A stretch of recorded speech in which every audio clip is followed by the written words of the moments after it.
네, 12월의 둘째 주입니다. 이번 주에는 많은 이슈들이 또 산적해 있습니다. 12월에 FOMC, 올해 마지막 FOMC가 있기도 하고요. 여러 가지 이슈 속에서 증시가 이어질 것으로 보이는데 코스피 지수는 오늘 2,500선 위에서 움직이고 있지만 상승폭은 상당히 약한 상황입니다. 코스닥 지수 상대적으로 강합니다. 1% 가까운 상승세 나타내고 있는데요. 아무래도 좀 가벼운 종목들이 많이 움직이다 보니까 그런 영향들을 좀 받고 있는 것 같습니다. 오늘 시장에서 눈에 띄는 종목들 그러면 어떻게 잡아볼 수 있을지 지금부터 함께 하시죠. 오늘 알파경제 김종효 이사님과 함께 하겠습니다. 어서 오세요. 네, 안녕하십니까?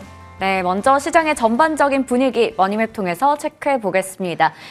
오늘 시장에서는 지금 보는 것처럼 섹터 안에서도 움직이는 종목들, 눈에 띄는 종목들이 톡톡 튀어나와 있는 것 같습니다. 삼성전자, SK하이닉스자, 삼성전기, LG이노텍, LG디스플레이 상승불 켜고 있고 2차전지 쪽에서는 에코프로와 에코프로 BM이 빨간불 켜고 있고요. 포스코퓨처엠도 소폭의 상승세 나타내는 반면 나머지 쪽은 좀 쉬어가고 있습니다.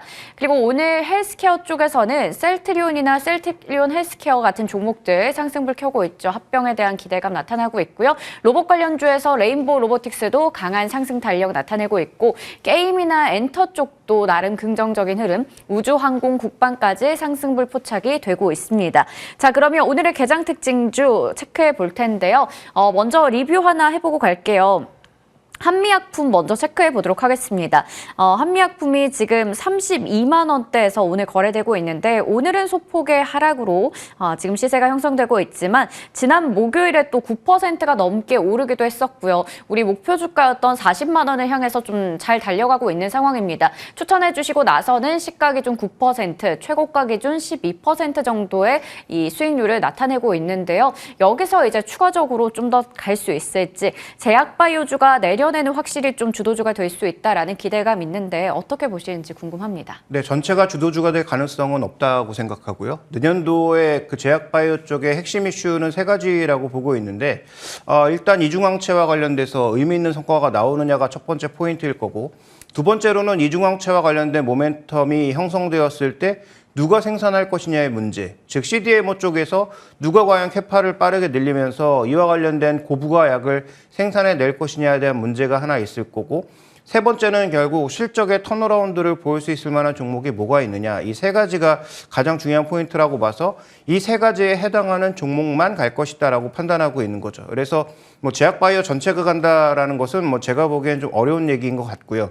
그런 차원에서 한미약품은 가장 앞단에 있는 그 비만 치료제와 관련돼서 또는 이중항체와 관련돼서 전부 연관되어 있는 그런 종목이기 때문에 GLP형과 관련된 부분에서 가장 큰 성과를 빠르게 나타낼 수 있는 기업이라는 측면으로 강조를 드렸습니다.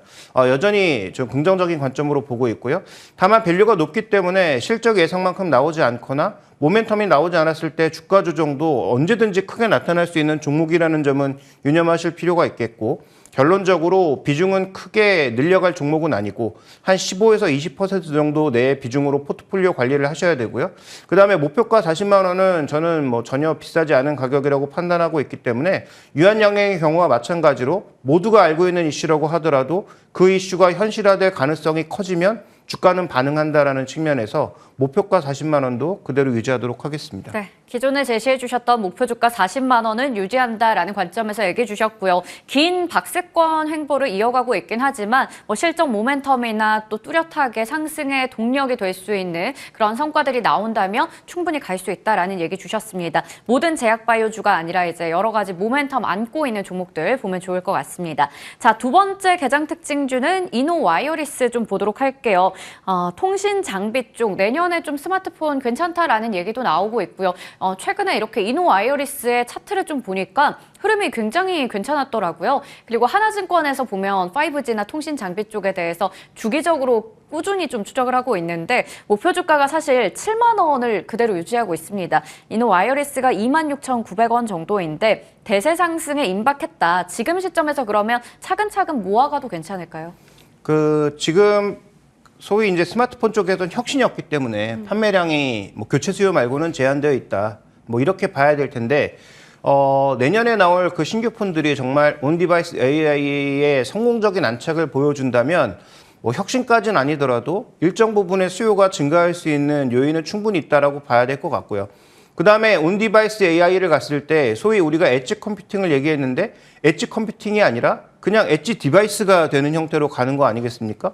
그러면 엣지 디바이스로 갔을 때 통신 속도는 5G의 가장 큰 핵심, 4G와의 차이는 결국은 로우 레이턴시이기 때문에 이게 만약에 현실화될 수 있는 흐름을 나타냈을 때 앞단에서 가장 먼저 통신 속도를 측정하는 그 계측 장비인 이노와이어리스의 전반적인 움직임이 좋아질 수 있다는 것은 뭐 논리적으로 충분히 가능한 얘기가 아닌가 이렇게 판단하고 있습니다. 다만 중요한 것은 그렇게 많은 기대를 가지고 우리가 5G 쪽에 기대를 했음에도 불구하고 실제로 수요가 나오지 않으니까 굉장히 또 실망스러운 주가 하락이 나타난 상황인 만큼 지금은 기대를 가지고 긍정적으로 접근해 보되 만약에 시장이 기대와 어긋난 흐름, 예를 들어서 갤럭시 S24 발표했는데 뭐 성과가 미미하다든지 그다음에 아이폰을 포함한 신규 디바이스들의 온디바이스 AI가 이게 뭐야? 라는 어떤 그런 평가가 나타난다면 그러면 이 해당 종목군들의 그 주가 퍼포먼스도 약해질 수 있다는 거죠. 그래서 지금은 긍정적으로 접근하셔도 되는데 만약에 그 해당된 제품들의 결과가 예상치에 미달했을 때는 손절이든 아니면 익절이든 빠르게 빠져나올 준비를 하실 필요가 있겠다라는 두 가지의 조언을 동시에 좀 드리고 싶습니다. 네. 아무래도 이쪽은 또 스마트폰의 업황에 대해서 우리가 추이를 좀 체크해 봐야 하는 만큼 그 퍼포먼스에 따라서 빠르게 이제 익절을 하든 아니면 좀 탈출을 하든 이렇게 전략을 미리 세울 필요는 있어 보입니다. 오늘 개장 특징주 알아봤고요. 저희 잠금 해제 시간으로 종목들로 넘어가 보겠습니다. 첫 번째 종목은 바로 고영입니다. 멈춰져 있는 성장 엔진이 재가동될 수 있을지 첫 번째 투자 포인트, 먼저 실적부터 체크를 좀 해볼게요. 실적이 좀 부진했었네요. 네, 이 종목 급락한 이유가 바로 실적 때문이죠. 기대가 어느 정도 높았거든요. 대부분 이제 고부가 산업을 가지고 있기 때문에 이 종목의 실적 기대가 굉장히 높았는데 3분기에 실적이 안 좋아지면서 결국은 올해 실적은 작년 대비해서 크게 다운되고 실적 전체 매출이 다운되다 보니까 이익률 수준도 크게 낮아지는 그래서 뭐 우리가 러프하게 보면 2021년도, 2022년도의 이익률 기준이 거의 20%, 영업이익률 OPM이 20%에 육박하는 수준이었는데 자 이번에는 10% 혹은 그 아래쪽으로도 떨어질 수 있는 상황이 됐단 말이죠. 그러면 이 종목의 밸류에이션은 크게 바뀔 수밖에 없고 그 다음에 저 높은 이익률과 성장 속도 때문에 높은 밸류를 줬던 건데 자 지금은 다르죠? 2023년도에 크게 눌리고 내년도에 늘어난다고 해도 2021년도 수준에 미치지 못할 것으로 예상하고 있고 2025년도 굉장히 늘어나지만 2022년도 비교했을 때의 성장률은 굉장히 제한적이다라고 봐야 될 겁니다. 따라서 이 종목의 실적은 뭐 내년도에 개선된다고 하더라도 그렇게 빠른 속도가 아니라면 예전만큼의 밸류에이션을 주긴 어렵다라는 것이 우리가 실적에서 알 수 있는 가장 핵심 포인트가 아닌가. 그래서 예전만큼의 밸류를 노리는 전략 어렵다. 이것은 전체 IT 부품 장비에 거의 공이 해당하는 모습이다. 이렇게 봐야 될 것 같고요. 아예 특수하게 이런 상황과 달리 꾸준하게 매출과 이익이 성장하거나 아니면 이렇게 꺾였다가 성장하는 속도가 적어도 22년도에 가장 최고치를 급격하게 넘어설 수 있는 종목이 아니라면 밸류의 기준을 우리가 예전과는 좀 달리 볼 필요가 있겠다라는 게 저는 고용의 가장 큰 핵심 포인트라고 보고 있습니다. 네, 최근에 좀 주가의 발목을 잡았던 요소는 바로 실적 부진이었습니다. 하지만 실적 개선에 대한 일단 기대감은 있지만 예전만 못하다라는 측면에서 밸류에이션 판단을 좀 해봐야 될 것 같은데요. 사실 오늘 장에서는 또 12% 가까이 두 자릿수 급등이 나오고 있습니다. 이러한 부분들이 아무래도 앞으로의 실적에 대한 기대감으로 작용하지 않을까 싶어요. 온 디바이스나 이 HBM의 반도체 검사 장비로 이제 앞으로 좀 수요가 늘어날 것이다. 거기에 따른 성장 가속이 전망된다라는 얘기 나오는데 그거에 따른 실적 개선은 어느 정도로 보세요? 근데 고용의 어느 주가 반등은 제가 보기엔 로봇 쪽에 좀 더 연관돼 있는 게 아닌가 싶기는 한데요. 자, 이 종목이 전체적인 실적의 중심축을 차지하고 있는 두 가지 장비, 그러니까 3D SPI라고 하는 것과 3D AOI라고 하는 장비가 실제로 IT 제품을 구성할 때 생각보다 굉장히 많이 쓰이는 검사 장비라는 거죠.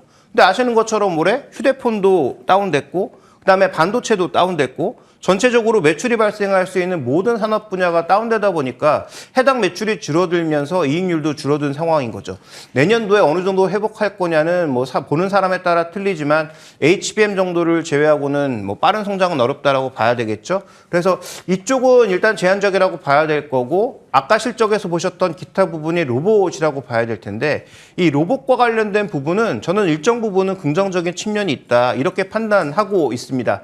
특히 이 회사가 만들고 있는 것은 수술용 로봇이고 그 수술용 로봇의 기대감 때문에 고밸류가 가능했었는데 오늘 로봇 관련주가 전반적으로 또 뉴스 하나 때문에 뜨기 시작하면서 이 종목도 오늘 큰 상승세가 나타나고 있다라고 볼 수가 있겠고 그렇다면 다시 한번 말씀드리지만 이 종목의 핵심 포인트는 일단 내년도에 IT 회복에 따른 긍정적 효과 플러스 그다음에 로봇 시장과 관련된 긍정적인 흐름을 고려해 봤을 때 주가의 반등을 예상해 볼 수는 있는데 그러면 어느 정도까지 밸류를 적용하는지가 제가 보기엔 가장 중요한 포인트가 아닌가 이렇게 판단하고 있습니다. 네, 앞서 또 로봇에 대해서 얘기를 해주셨어요. 그런데 뭐 뇌수술 로봇이라던가 이런 쪽에서도 이제 기대감이 있는 포트폴리오 가지고 있습니다. 그러면 밸류에이션에 대한 판단을 좀 얘기 주셨는데 오늘 또 하필 또 많이 오르고 있다 보니까 여기서 이제 어느 정도로 봐야 될지 궁금합니다. 이 상승세가 좀 이어질 수 있을까요?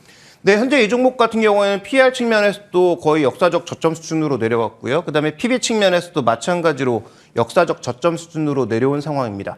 그렇지만 이 종목이 아까도 말씀드렸던 것처럼 그 수술용 로봇에 대한 기대감으로 인해서 상당히 고밸류, PR 측면에서 40배가 넘는 그다음에 PB 측면에서 또 5배가 넘는 그런 고밸류를 받았던 거죠.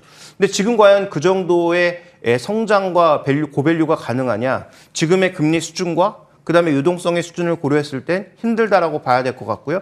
그다음에 맨 처음에 보여드렸던 실적의 추정치가 큰 틀에서 맞는다고 보면 정확한 수치는 다를 수 있겠지만 큰 틀에서 맞는다고 보면 내년과 내후년의 성장이 2022년도의 성장 속도를 넘지 못할 가능성이 높기 때문에 그러면 PE 관점에서도 한 26배 정도가 저는 적정 수준이라고 판단하고 있고 그다음에 PE 수준에서도 3배까지 가기에는 조금 뭔가 어렵지 않겠는가라는 판단을 하고 있습니다. 따라서 지금 주가보다 그렇게 높지 않지만 저는 14,000원 정도를 상회하는 그 정도의 흐름이 오게 되면 이 종목의 전체적인 주가 동향은 급격하게 둔화될 가능성이 높다라고 판단하고 있어서 이 종목의 목표가는 14,000원을 제시드리겠고요.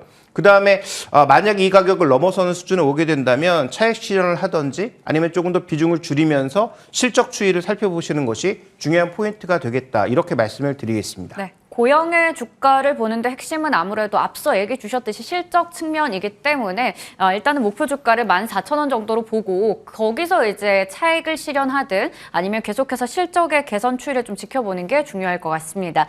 자, 그러면 두 번째 종목으로 넘어가 볼 텐데요. 바로 LIG 넥스원 체크해 보겠습니다. 오늘 장 초반부터 상한가를 갔다가 지금은 19% 정도까지 오름폭을 많이 축소했는데요. 이 종목 같은 경우 저희 9월에 미리 잡아주셨고 목표 주가 10만 원 훌쩍 넘었습니다. 현재 11만 7,700원 선에서 거래가 되고 있죠. 최고가 기준 수익률 47%. 오늘 또 한번 자세하게 뜯어보겠습니다. 우선 LIG 넥스원이 오늘 오르고 있는 건 바로 이거죠. 지난주에 고스트 로보틱스를 인수했다라는 소식이 전해지면서 이게 방산 기업으로 우리가 잘 알고 있었는데 이제 로봇이라는 하나의 좀 동력을 장착했다라고 볼 수 있을 것 같아요. 네, 일단 뭐 미국의 방산 기업으로서 이런 로봇계 지금 옆에 있는 보스턴 다이너믹스와 거의 비슷한 수준의 로봇계를 만드는 기업이라고 보셔야 될 것 같고요. 자, 이와 관련돼서 시장이 굉장히 모멘텀을 높게 보고 있는 양상입니다. 다만 오늘의 주가 상승이 과연 적정한 주가 상승인가에 대해서는 좀 더 시간을 두고 지켜볼 필요가 있겠고 인수 금액이 뭐 그렇게 큰 금액은 아니지만 어쨌든 적정 가격으로 샀는가에 대한 판단도 좀 필요한 부분이고요. 그 다음에 일부 언론사와 오늘 그 리포트에서도 언급이 되고 있습니다만 국내 총판을 이미 다른 회사가 가지고 있는 상황이기 때문에 그렇다면 과연 이 부분은 밸류에 어떻게 녹아내야 되느냐가 관건인 거죠. 그러니까 이 종목은 올해 4월 달에도 한번 말씀드리고 뭐 9월 달에도 한번 말씀드리고 오늘이 벌써 세 번째인데 오늘 다시 말씀드리는 이유는 이 새 뉴스가 나왔기 때문에 그러면 기존의 관점을 크게 바꿀 이유가 있느냐를 말씀드리고 싶은 거고 저는 이거 뉴스의 자체에 대해서는 굉장히 긍정적인 판단을 하고 있는데 다만 오늘의 이런 급등이 적절한가에 대해서는 조금 더 살펴볼 필요가 있을 것 같습니다. 이 뉴스가 나오다 보니까 아무래도 오늘 좀 급격하게 한번 시세를 주긴 했는데요. 여기서 이제 이게 지속이 될 수 있을지 정말 어떤 효과가 있는지 좀 체크해 봐야 될 것 같습니다. 고스트 로보틱스가 우리가 또 잘 알고 있는 뭐 용산공원의 대통령 집무실에 경호용으로 쓰이는 로봇개를 제작한 회사라고도 하는데요. 이게 아무래도 또 이렇게 인수를 함으로써 미국 시장에 진출할 수 있다라는 기대감도 있어요. 시너지 어느 정도로 보세요? 뭐 이미 미국 기업이고요. 미국 시장에서 어느 정도 납품 올릴 것으로 기대되고 있고, 그다음에 세계 시장에서 뭐 어느 정도의 수요가 나타난다면 당연히 긍정적이겠죠. 그런데 LIG 넥슨이 뭐 하는 회사인지 근본적으로 우리가 점검해 볼 필요가 있는데, 유도무기와 더불어서 레이더 이런 것들을 만드는 회사죠. 근데 레이더의 그 가장 약점이 뭡니까? 방향이 위쪽으로 향하고 있고, 그러니까 아랫단에서는 굉장히 뭐 세세한 어떤 그런 탐색이나 이런 게 좀 부족할 수 있다는 거죠. 네. 근데 로봇개는 뭡니까? 말 그대로 지형 상관없이 뭐 계단도 오르내릴 수 있는 그런 로봇으로서 다양하게 다니면서 좀 더 세세한 정보들을 살필 네. 수 있는 부분이 있잖아요. 그러니까 여기다 뭐 무기를 다는 것도 하나의 전략이 될 수 있겠지만, 여기다 다양한 어떤 센서류를 장착해서 레이더에서 커버할 수 없는 지형에서의 어떤 커버 같은 것들을 가져가게 된다면은, 그러면 기존에 갖고 있는 LIG 넥슨의 뭐 유도무기라든지 아니면 정보 판단이라든지 레이더 시스템의 어떤 뭐 효율성이라든지 이런 것들을 끌어올릴 수 있는 시너지는 분명히 발생할 수 있겠다, 이렇게 보고 있습니다. 그래서 뭐 용산에 뭐 이렇게 뭐 시험 보여준 것은 중요한 뉴스는 아니고요. 다만 이 중요한 것은 군사용뿐만 아니라 다양한 용도로 사용할 수 있는, 그다음에 LIG가 갖고 있는 기존 사업과 시너지가 충분히 발생할 수 있는 것은 분명하나, 오늘 이렇게 주가가 흥분할 만큼의 긍정적인 모멘텀인지는 저는 조금 고민스러운 부분이 있습니다. 네, 그러면 기존의 목표 주가 10만 원 제시해 주셨고 그 부분은 뛰어넘었는데 여기서 밸류에이션 어느 정도 판단하시는지, 추가적으로 목표 주가 상향하실 건지도 궁금하네요. 네, 일단 상향은 해야 된다라고 보고 있고요. 충분히 이 종목의 밸류가 10만 원이 그렇게 비싼 가격은 아니었는데,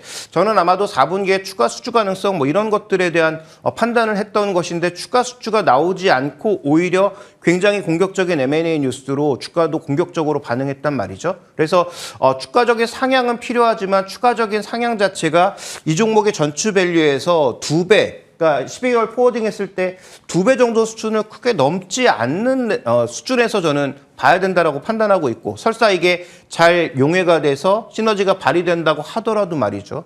그래서 제가 오늘 제시할 목표가는 기존의 10만 원에서 20%를 상향해서 한 12만 원 정도를 제시하고 싶습니다. 자, 오늘 그 가격을 이미 넘어선 상황인데, 저는 뭐 이 가격을 넘어선다면 매력도가 떨어진다라고 판단하고 있기 때문에, 그렇다면 뭐 섣부른 차익 실현은 좀 빠를 수 있겠지만 경계감을 가지고 봐야 될 가격대가 아닌가. 그래서 12만 원권 이상에서는 추가 매수는 자제하시는 것이 좋을 것 같고, 그 다음에 일단 차익 실현, 뭐 약간 시태 변화가 나타난다면 차익 실현 관점에서 접근하시는 게 더 좋지 않을까, 이렇게 보고 있습니다. 네, LIG 넥슨의 적정 목표 주가로 12만 원 제시해 주셨고요. 어느 정도 경계감을 좀 가져가면서 보자라는 말씀 주셨고, 그 위에서는 차익 실현 관점에서 한 번 더 짚어주셨습니다. 오늘 이렇게 해서 잠금 해제 종목들 하나씩 풀어봤고요. 지금까지 알파경제 김종효 이사님과 함께했습니다. 고맙습니다.